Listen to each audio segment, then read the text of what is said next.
Welcome to the Vice Vlog. I'm TJ. He's back. Whoa, you guys missed me. Yeah. Actually, if you've seen our content since I was, And I'm Justin, so let's just.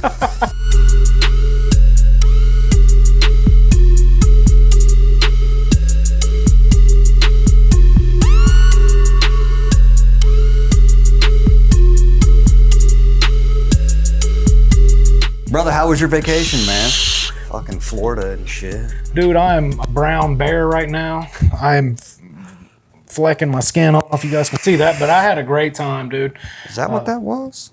Did I just get skin in your tip? Bro. I didn't mean to shake it off. I didn't realize it was I that was bad. like, is there something coming Something from the floating? ceiling? Yeah, it's all coming off, dude. And then I got sunspots. I didn't realize how old I was, but it was nice. We went to Miramar. Love it down there. We go down there about every 2 years. It seems like we can get down there. I did get bit by a crab, but I didn't catch them this time. I just got bit by one. My daughter got bit too, so it was back to back, bro. We got into the same. I think we got into a crab nest or something. That motherfucker come out like, and it wasn't a little crab. It wasn't like a hermit crab. Right. This fucker come out like wham. I was like, ooh, I'm done with the beach. Let's go. Right? Yeah, fuck this. Man.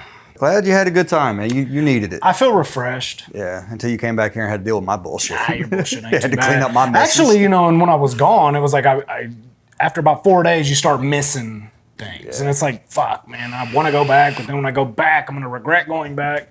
But it works out, so. Yeah, cool, man. Well, glad to have you back, bro. Now we can get some good content.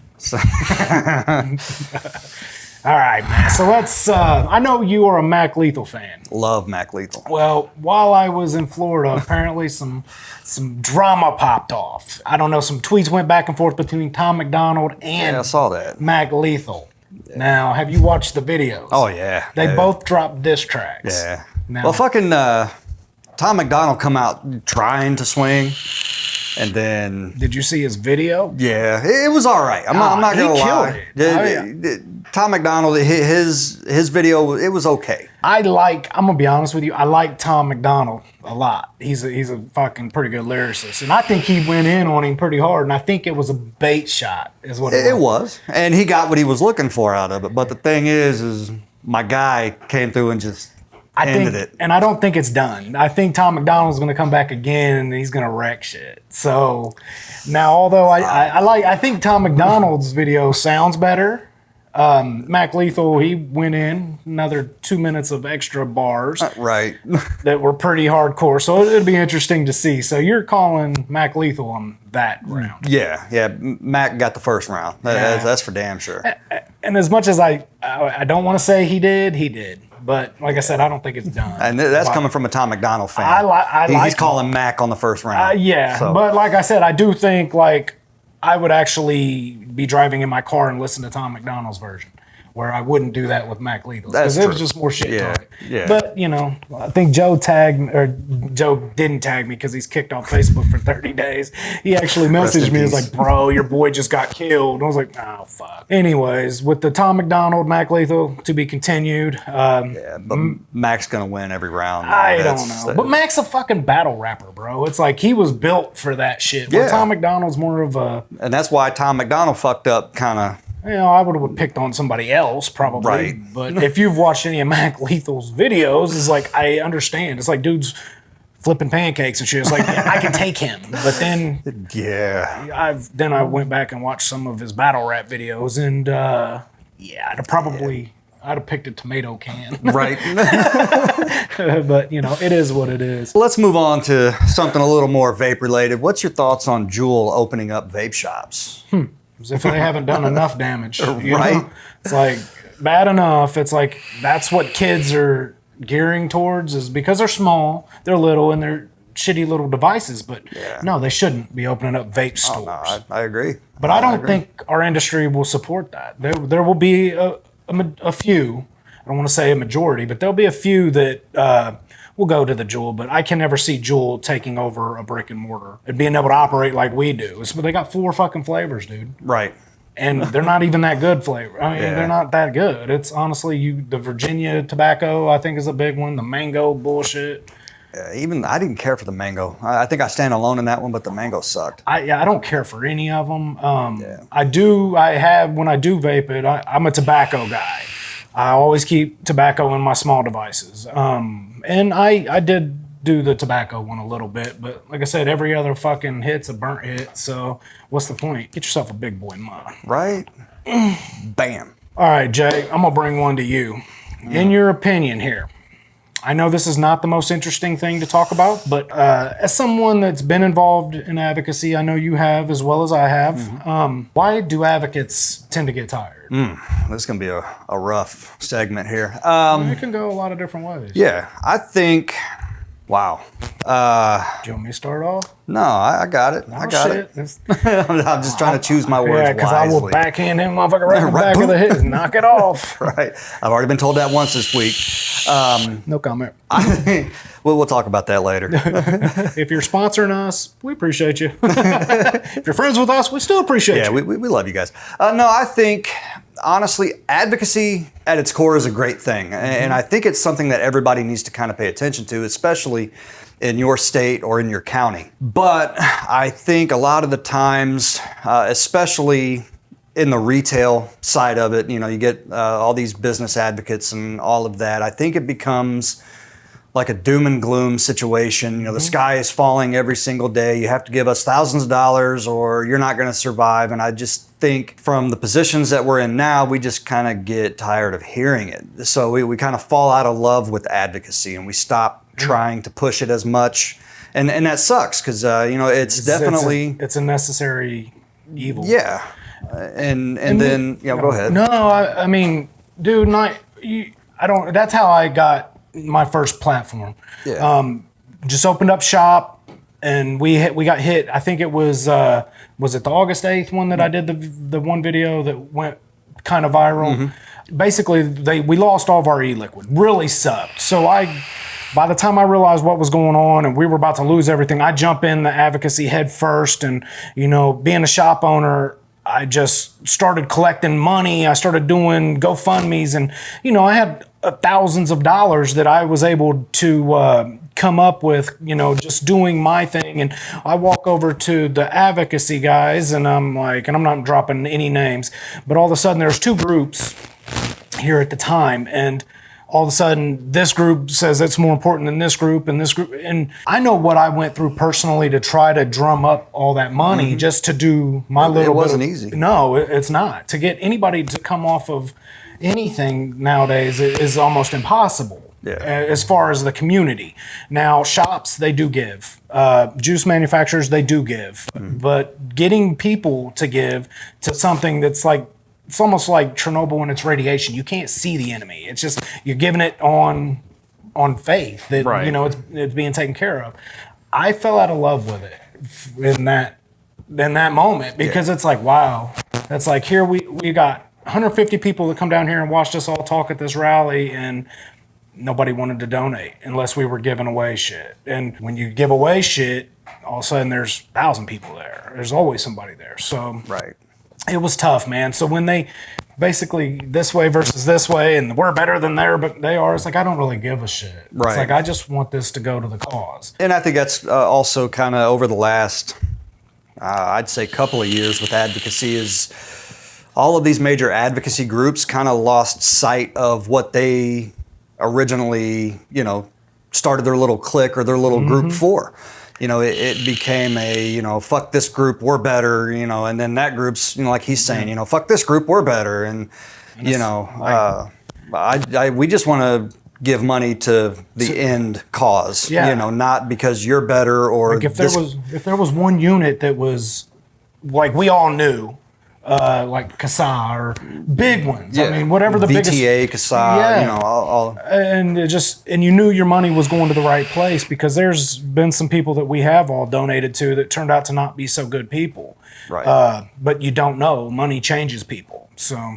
Yeah. But I got tired. And I got tired of fighting and constantly bitching at people to, hey, you guys got to donate or you got to pick up the phone and call your local, leaders. And it's just hard to get people to back you. Yeah. Because then, when you're doing that shit every day or every week, I'll even say I had a podcast for like 6 whole weeks and it was an advocacy-based podcast. And every episode, I was trying to go through all the national shit, what was going on in each state and all of that. And number one, that became very, very tiring. Oh, yeah. To do all the research and, get together footnotes and shit that I could talk about. But then it just kind of felt like nobody tunes in. Well, nobody tunes in. And it just felt like for those that were listening, I just felt like I was beating you up. You know, like, you got to do this, you got to do that. If you don't do this, this is going to happen. And it's just like, people tend to turn you off. Yeah. And like I said, if you even talking about this advocacy here the way we are right now, it's like people will probably tune out. Yeah. Well, fast forward. Which is fine. But we'll get to the outtakes. Yeah. But you know, serious is serious, and it's like it's hard. It's tough, and I understand why people get tired. So and then even at that, all of these state advocacy, like even the ones that are VTA based or members or whatever, it's like they're. I don't want to say they're beaten up. I don't want to be negative about it, but it's like all of these other out-of-state vendors, you have to join our group. You have to pay us a monthly dues. And it's not just a little, it's a lot. Yeah. I mean, it's like when you get upwards of $1,000, a couple $1,000, I mean, it's very expensive. And like us as a small shop, it's like, we have a lot of overhead. People don't take that into consideration. I mean, and I understand fighting the battle and doing what you can, but it's not like these groups are groups that you can be a part of and just donate what you can. These groups have specific amounts that you have to pay, otherwise you are removed from the group, which sucks, you know, because there's a lot of people that can do a lot of good outside of the money. But, you're being vilified because you don't throw your money in, or you don't have the money to throw in. So especially the way our market is now, we're based off what we sell. And with the leading into our next topic, there's not a lot of new equipment right now, guys. It's like I've had multiple people come in and say, it looks the same as it did 2 months ago. Well, I mean, Smock finally slowed down except for the new King T12 that's coming out. So. The new Prince King. By the way, son. Here's 50 more coils you got to keep up with that are not interchangeable with anything but that. So yeah, we pretty much have a Smock wall of coils out there. Everybody's like, why carry Smock? Because they have the most shit. Right. That's what fills our shelves. Yeah, I mean, it's like, you know what? And here's the thing too. It's like with the new equipment, it's like, yeah, we could bring out the new shit, but it's expensive. It's not budget mods. It's not, kits to go. It's a la carte, and it costs you a lot more. So then you end up being the bad guy for that. So it's like, it is what it is. Yeah, it kind of sucks. It does. Well, for like the 50 or 60 of you that actually watched it, I need to clarify a few things. I'm sorry. Don't apologize to me. I didn't do anything. Somebody didn't have their coffee that day. No. Well, when I do reviews, the two that I've done, and the one I had to retract. You didn't really retract it. We're just going to redo it. Right. I'm very direct, almost to the point of being an asshole, about what I say. I mean, it doesn't matter what mod or what tank or what e-liquid, I'll point out the good, I'll point out the bad, and sometimes I don't come across elegantly or gracefully. I'm teaching you, I swear. I'm trying, guys. I'm trying. All right. And last week, while he was on vacation, we needed to put out some content, so I'm like, well, I'll just review. We did get the new Vapergate plug in. I'll just review it. And I sat down and played with it all morning, got to learn it, tried to do some research on it. Now, I will say there were a few points in the video that I'm still sticking with. Sorry, Yosh. It's accurate. But. No material in the boxes. And why I'm still sticking with that is because Rue just uploaded a review of the pug, and it shows her doing an unboxing, and there's no manual in that box, in her boxes either. And I thought it was an isolated thing. I thought maybe we got some of the first runs, and they just had so I mean, that was still kind of a con for me. Is it still a solid mod? I still do believe it's a solid mod, but I could have come off a little. But we're working on better, I guess we'll say. He's not got somebody go, bro, we got to be nice. But like I said, honestly, when you do reviews, you got to be unbiased. You still want to be truthful, but then again, it's like, I don't know. Don't want to be a dick. Yeah. I mean, rough. I'm sorry. But that's why I like him. Just like, bro. So, walked in Tuesday morning, because I had Monday off, but came in Tuesday. No need to go into the details. And I just hear, bro, we need to talk. I'm like, it's the video, isn't it? He goes, yeah. It was good. It was very, very informative. So yeah, I got 50 views on a phone call. Dude, I've gotten less views than phone calls, so it's all right. So, but yeah, Vapergate, you know, Yosh, all of you, I love you guys. I really do. So let's just call it water under the bridge if we can. Guys, want to give a big shout out to Vinny's Barber Shop in Beach Grove. They are located on Main Street. I don't have the address in front of me, but I will throw it up back there. They're super nice, dude. I went in there the other day, took my son in, and I got pulled out of my chair, and they hooked me up. So it actually was the first professional lineup I ever had. I will be going back, obviously. I probably need to go over there. Yeah, just tell them don't take too much off the bottom. Gotta have a chin. But no, they're super great guys, so we definitely want to give them a plug and show them some love. They do a lot of stuff for kids and homeless people, and I've seen them do a ton of different things. I follow them on Facebook. Yeah. They're just great people over there, so definitely go check them out and tell them the Vice sent you. So yeah. All right, guys, thanks for tuning in. All right. He's back, so we're going to start putting out some better content again. All right, guys, so please make sure you like, subscribe, hit the bell in the corner so you know when our new ones are coming out, guys. All right, we'll see you guys next week. Peace.